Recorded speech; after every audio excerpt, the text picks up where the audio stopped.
get hot here in South Texas. Based on this heat got me thinking how heat affects our daily lives. Not only does it affect our daily lives, but it affects many physics principles. One of these principles that is affected by heat is called Joule's laws of heating, or also ohmic heating and resistive heating. Joule's heating is the process by which the passage of electric current through an electric conductor releases heat. In order to define this law, we need to take into account three postulates. The idea of Joule's law of heating was established by James Prescott Joule. His theory suggested that heat can be generated by an electrical current. He tested his theory by inserting a length of wire in a mixed mass of water. He measured the temperature, which rose due to the known current flowing through the wire. Based on all his studies of energy and heat, the SI unit of energy was named after Joule, and he was given the symbol J. The symbol J is known as the unit of power, or the watts, is equivalent to 1 joule per second. The amount of heat produced in a current conducting wire is proportional to the square of the amount of current that is flowing through the circuit, when the electrical resistance of the wire and the time of current flow is constant.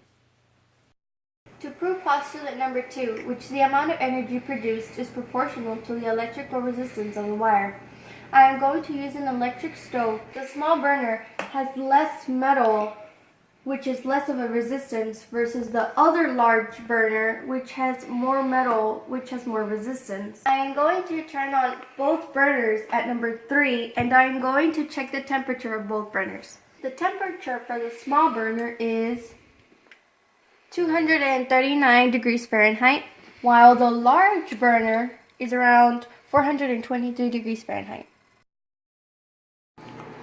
To prove that the heat generated due to the flow of current, I will use my favorite drink, hot chocolate, to maintain the current flow constant, which is the amount of hot chocolate coming out of the spout in the same.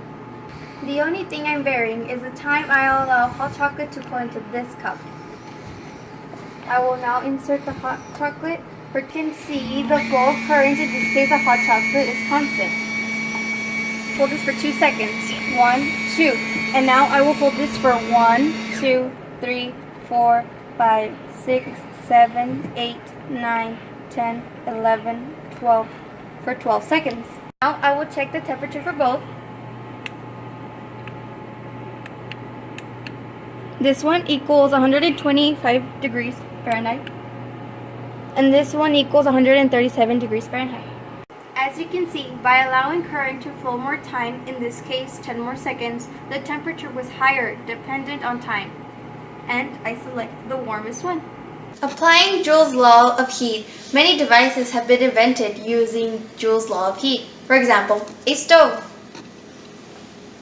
This is another device applying Joule's law of heating, a dryer.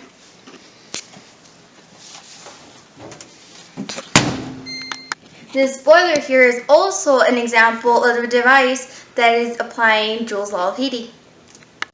The last example of a device applying Joule's law of heating is an electric iron.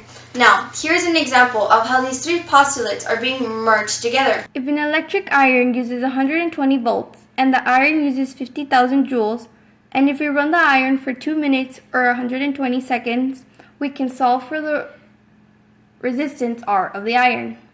We use Joule's law, H equals I squared R times T. Substituting for the known values, the iron uses 50,000 joules of energy for 2 minutes or 120 seconds. Ohm's law, B equals I times R. In other words, H equals I squared R times T. Also, I equals V over R.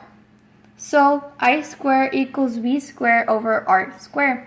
Therefore, using algebra, H equals V squared R times T. Solving for R, R equals V squared times T over H.